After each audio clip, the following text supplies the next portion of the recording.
Good morning. It's Monday, the 3rd of March. You're tuned in to our 10 a.m. newscast coming to you from ARIRANG's news centre in Seoul. Let's take a look at what's making the headlines. North Korea fires 2 short-range missiles into the East Sea in the early hours of this Monday morning.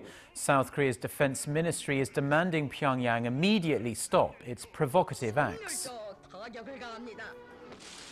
South Korea's main opposition party and independent lawmaker An Chol-soo have agreed to jointly form a new party ahead of local elections in June. The new party will seek a transfer of power in the 2017 presidential election. Plus, Ukraine is mobilizing for war after Russian President Vladimir Putin declared he had the right to invade his neighbor. U.S. Secretary of State John Kerry plans to visit Kiev on Tuesday in a gesture of support for the new Ukrainian government. And let's start with Pyongyang's latest provocation. North Korea fired 2 more short-range missiles off its eastern coast on this Monday morning, just a matter of days after it fired 4 short-range missiles from the same location. South Korea's defense ministry said the North launched 2 Scud missiles into the East Sea at around 6:20 a.m. Korea time, and that the missiles flew at least 500 kilometers. The missile launch comes amid Seoul and Washington's annual joint military exercises that Pyongyang opposes. A South Korean official said this latest string of missile launches may be North Korea's attempt to ratchet up military tensions against the joint military drills, and that Seoul is keeping a close eye in case of any additional provocations. And turning now to the surprise political announcement that changes the nation's political landscape significantly. The leaders of Korea's 2 opposition parties on Sunday announced plans to launch a new party that they say will be up and running ahead of local elections in June. They also hope the move will help dislodge the ruling party at the next presidential election in 2017. Park Ji-won reports. Main opposition Democratic Party leader Kim Han-gil and An Chol-soo of the New Political Vision Party announced Sunday that they will unite to form a new political party. Both parties aim to push ahead for the creation of the new united party as soon as possible and to achieve a transfer of power in the presidential election in 2017. They said the new party will not nominate candidates for local council and ward elections in the upcoming June elections, such as municipal council elections and local district council elections. The major party's nomination for local council member elections has long been considered a source of corruption and bribes. We decided not to nominate candidates for local wards and local council member elections in the June elections. This decision has been made after pondering what choices would be necessary to achieve the transfer of government in 2017. The new party will focus on the livelihoods of the people and on establishing a fairer economic system, along with a focus on launching further investigations into the spy agencies meddling in 2012 presidential election. Both agreed to complete necessary procedures of forming the new party before the June local elections by jointly setting up a preparatory committee. However, political insiders say they expect some friction during the merger process. The announcement of the coalition came as a big surprise, especially considering An Chol-soo declared just a matter of weeks ago that he would launch his own new political party. An says he felt reassured about the merger plan when the DP decided to give up the controversial nomination system. The ruling Saenuri Party denounced the merger, calling it collusion that is purely aimed at short-term political gain at the June elections. Park Ji-won, ARIRANG News. The ruling Saenuri Party will field 3 political heavyweights for the Seoul City mayoral race in the upcoming June local elections. Representative Jung Mong-jun, a former presidential candidate, officially declared his bid for the Seoul mayoral election on Sunday. The 7-time lawmaker, however, made it clear that he will not run for president in 2017 if he wins. Meanwhile, former Prime Minister Kim Hwang-sik is set to throw his hat into the ring upon his arrival from an academic visit to the US. Former two-term lawmaker Lee Hae-hun already announced her bid last month. The winner out of the three candidates in the ruling party's primary will face incumbent Seoul Mayor Park Kwon-soon of the opposition Democratic Party. North Korea and Japan have just begun a meeting of their respective Red Cross societies in northeastern China. It's thought government officials from the two sides, who are also at the talks, will discuss the possibility of repatriation of Japanese nationals abducted by the North. Connie Kim reports. Red Cross talks between North Korea and Japan kicked off Monday morning in the northeastern Chinese city of Shenyang. The talks, the first since November 2012, will focus on the repatriation of the remains of Japanese nationals who died in North Korea during World War II. The three-day talks will be led by Lee Ho-rim, Secretary General of the North's Red Cross Society, and Osamu Tasaka, Director General of the International Department at the Japanese Red Cross. However, with Geichi Ono, Director of the Northeast Asia Division of the Japanese Foreign Ministry, and Ryu Sung-il, Chief of the Japanese Affairs Section at the North Korean Foreign Ministry, also attending the Red Cross meeting, there is speculation the two sides may talk about Pyongyang repatriating Japanese abductees still alive in the north. The Japanese government believes 17 nationals it believes were abducted by North Korea in the 1970s and 80s, but suspects Pyongyang may have kidnapped more Japanese nationals. 5 abductees were repatriated to Japan in 2002. Japan has been requesting North Korea reinvestigate where the abductees are, and North Korea is continuing to urge Tokyo to compensate for the suffering of the Korean people during Japan's brutal colonization of the Korean peninsula in the early to mid-20th century. The Japanese government will address current outstanding bilateral issues, including the abduction of Japanese nationals, and will attempt to bring a proactive attitude out of North Korea. In what could be a first step toward resuming full-blown official discussions between North Korea and Japan, eyes are focused on whether the Red Cross meetings will lead to formal bilateral talks between the two governments. Back in 2012, the first government-level meeting between the two countries was held in 4 years after similar Red Cross discussions, but follow-up talks were scrapped after North Korea launched a long-range rocket. Connie Kim, ARIRANG News. Weeks have passed since Korea was first hit with a bird flu outbreak that has since led to the culling of millions of ducks and chickens. The issue had dropped out of the headlines in recent days, but concerns are mounting that quarantine efforts have failed to completely eradicate the virus. Korea's Agriculture Ministry said Sunday that poultry are being culled at a farm owned by the National Institute of Animal Science in Korea's central South Chungcheongnam-do province after a duck was confirmed to have died from the H5N8 strain of the virus. And this isn't the only case either. Reports of another outbreak in Korea's southwestern South Jeollanam-do province led to the culling of 70,000 birds. The total number of birds culled from this year's outbreak now stands at over 6.5 million. Tens of thousands of doctors are set to go on a nationwide strike from next Monday in protest to the government's plan to introduce telemedicine and for-profit subsidiaries in hospitals. The government says it won't just sit and let a medical crisis unfold, vowing to deal with the strike using all legal means available. Yulian reports. With an overwhelming yes vote of almost 80%, the Korea Medical Association has decided to go ahead with a nationwide walkout from March 10th. The protest is the first in 14 years, and given that over half of all practicing doctors nationwide participated in the vote, it could potentially deal a huge blow to the medical industry and to patients in need of medical services. Doctors in Korea are furious about a government plan announced late last year to introduce telemedicine and for-profit hospital subsidiaries.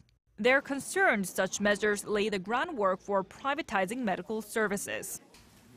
Doctors are feeling extremely desperate given the reality they are facing.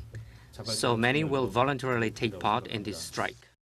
The Ministry of Health and Welfare is trying to reassure the public that the strike will not lead to that much inconvenience, given that they expect the participation rate to only be in the 20 to 30% range. The government has also vowed to take legal measures against those who take part in the strike. We'll first order the hospitals to resume operations. If it does not do so, it will be suspended from all business operations for 15 days. Both the ruling and opposition parties have slammed the decision, calling on the medical association to call off the walkout for the sake of patients' health. But since both the government and the medical association are refusing to back down, not many are holding much hope for a compromise anytime soon. 유리안, 아리랑 뉴스. South Korean engineers check on the facility. Get connected to Korea and the world. Join us every weekday for the latest developments out of Korea, Asia, and beyond. On air, on your mobile, and online, we lead the way every day. ARIRANG News.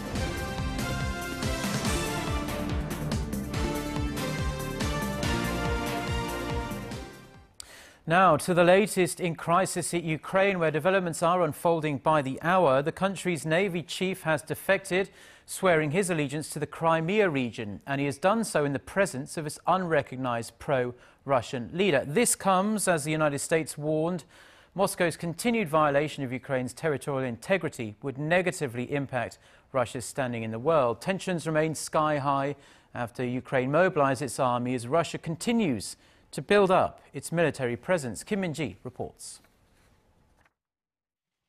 The United States is stepping up pressure on Russia to pull its troops out of Ukraine.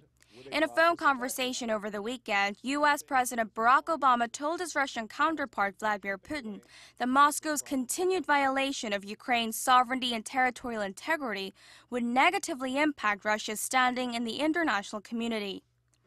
Russian soldiers are said to be surrounding several army bases and administrative buildings in the Crimea region, as well as airports and telecommunication centers.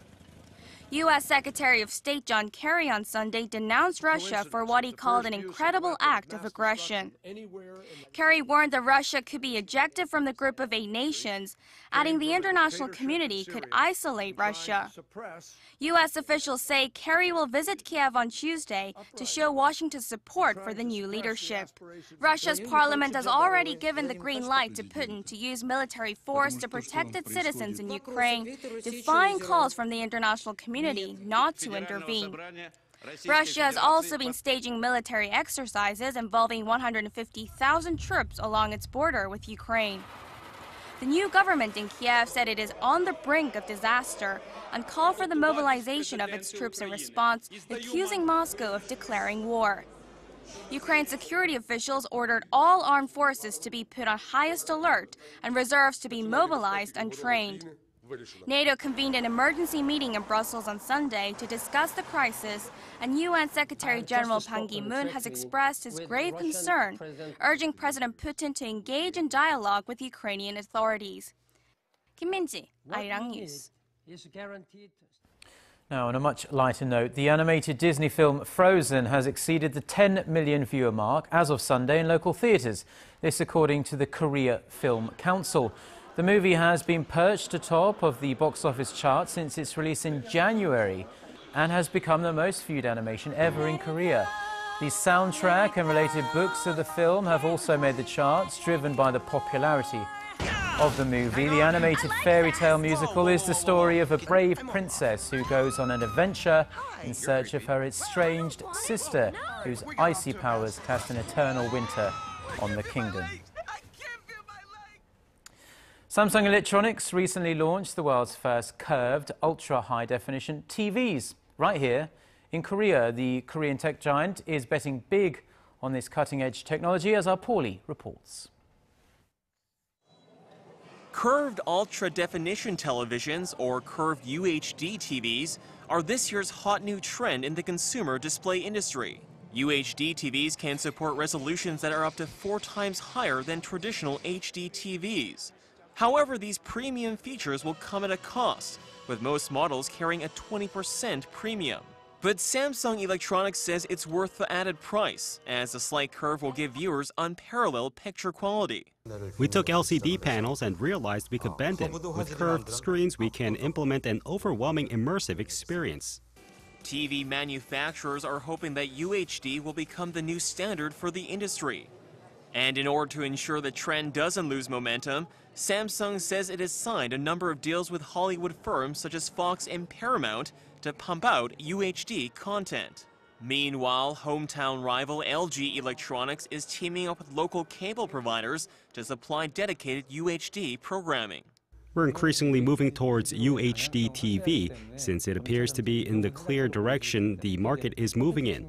In terms of content, it's much easier to make UHD content than it is for 3D TVs. Though these Korean tech giants currently have the lead in market share and technology, Chinese competitors are quickly closing the gap. But both companies are confident that unlike past consumer fads like 3D, this new era of UHD will make sure they stay ahead of the curve. Paul Yi, ARIRANG News.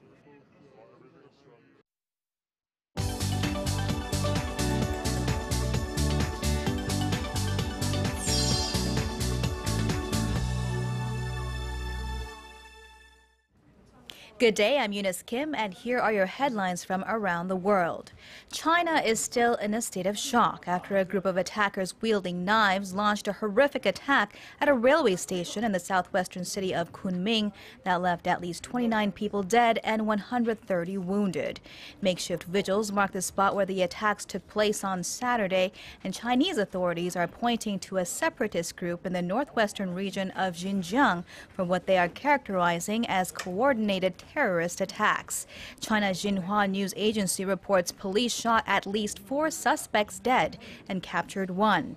5 others are still thought to be on the run.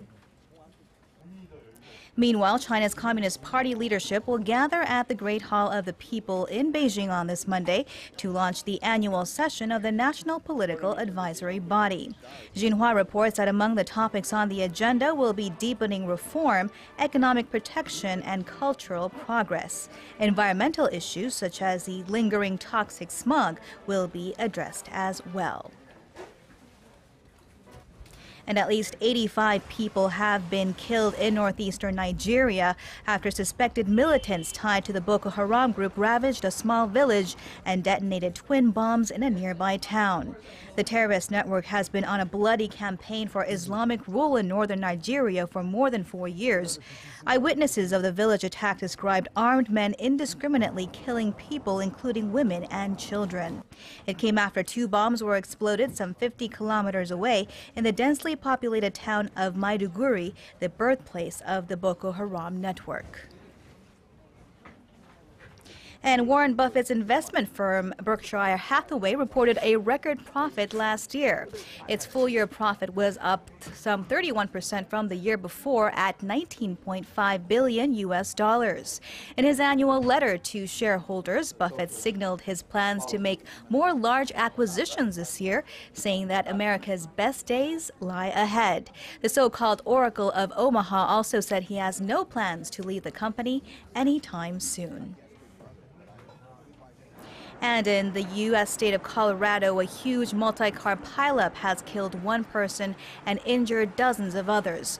The crash on an icy Denver highway is reported to have involved more than 100 cars, as the area saw heavy snowfall in the hours before the crash. Meanwhile, a massive winter storm system is headed for the U.S. East Coast, bringing sleet and snow with it. More than 1,500 flights have been canceled and nearly 3,000 delayed as the eastern half of the country prepares for the frigid conditions.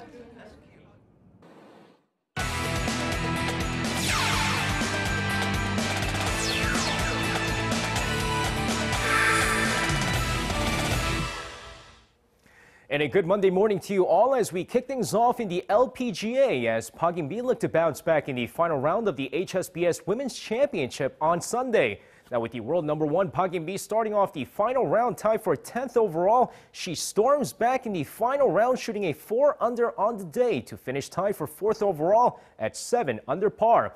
But the biggest climb up was fellow Korean Yoo So-yeon, who started off tied for 17th before shooting a 6 under on the day to finish tied for 4th with Pyongyang. Meanwhile, Paula Creamer would beat Azahara Munoz in the second playoff hole with a 75-footer to claim the title at 10 under par. And moving over to football, where the Taeguk Warriors are set to face off against Greece later in the week as manager Hong Myung-woo looks to finalize his roster before the World Cup in Brazil. With the 61st ranked Korea taking on the 12th ranked Greece, it might be the last shot that Park Ji-young has in order to make the World Cup team in June. While many believe that he's not in top form to be included in the roster, he might be the kind of offense the team currently needs, as manager Hong will try to utilize both Park Ji-young and Kim Shin-wook in this match. And shifting over to rhythmic gymnastics, where Son Yeon-jae finished off the Moscow Grand Prix with 3 bronze medals. While that might be a gold medal finish here, Son Yeon-jae still finished off with 3 medals for the first time in international competition, as she scored 17.516 in hoop, 17.816 in clubs, and 17.766 in ribbon, claiming bronze in all 3 events. And despite the third place finishes, the 20-year-old would finish off 6th in the overall scoring with 69.066 overall. Now, love him or hate him, but Allen Iverson was still one of the flashiest basketball players in the NBA as the Philadelphia 76ers retired his number over the weekend. Now, with the 76ers taking on the Washington Wizards on Saturday, Iverson's number 3 was placed amongst the Sixers greats. Now, Iverson, who officially retired back in 2010, won 4 scoring titles and was the league MVP back in 2001 when he led the team to the NBA Finals. Now, while he's never won a championship before, he's long been regarded as one of the most entertaining players to play in the NBA. And now moving over to Sunday's KBL action as the KT Sonic Boom beat the Samsung Thunder 61-52 in a low-scoring game with the Ulsan Mobis Phoebus cruising past Wonjidong with Promi 79-63. Meanwhile, let's take a look at the LG Sakers take on the SK Knights. Now going into the game here, first quarter of the game, LG off to a great start, take a 20-13 lead after the first quarter before heading into halftime with a comfortable 47-36 lead. And the second half of the game, SK trying to rally back in this one with Aaron Haynes putting up 28 points in the game, but with 4 LG players scoring in double digits, LG hangs on to take this game 87-80. And now finishing things off in the V-League, where the IBK Altos clinches first place after beating the Hyundai Insurance Life Pink Spiders 3-0. Meanwhile, let's take a look at the Hyundai Capital Skywalkers take on the Korean Air Jumbos. Now, a must-win situation for both teams, but the Hyundai Capital Skywalkers take the first 2 sets, 25-20 and 25-15. With the Korean Air Jumbos forcing a 4th set with a 25-18 set win, Liberman Algamez kicks it up a notch, putting up 30 points on the day as the Skywalkers take this match 3-1. And that's going to wrap it up for me. This has been SJ. Have a great rest of the day and see you guys again for your sports needs.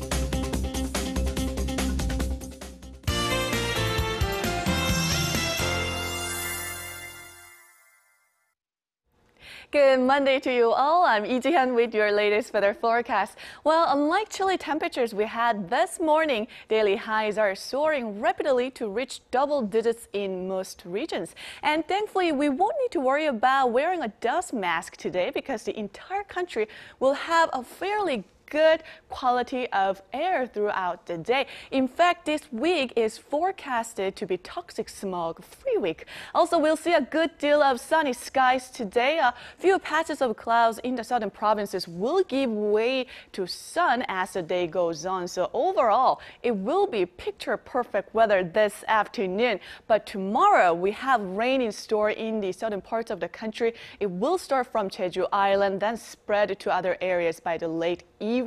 And as we head into the midweek, sudden cold bell will strike to the nation, dropping the top temperatures to just above 5 degrees Celsius here in Seoul and the surrounding areas. So please do keep that in mind. And here are the readings for today. The afternoon high in Seoul will rise to 11. Gwangju will get up to 14, while Daegu and Busan will top out at 12 under plenty of sunshine.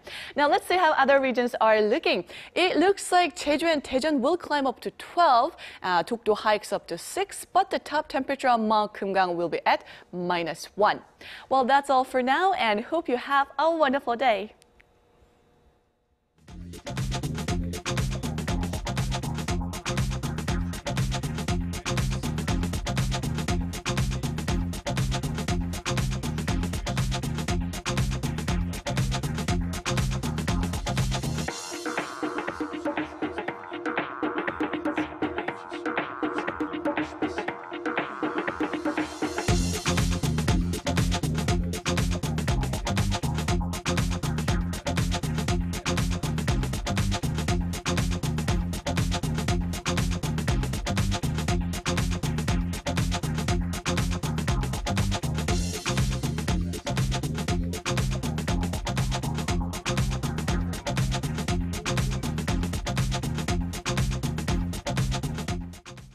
And that's all for now. Thanks ever so much for joining us. We'll be back at noon Korea time, but in the meantime, you can always catch up with what's been happening on our website, which can be found at arirang.co.kr/news.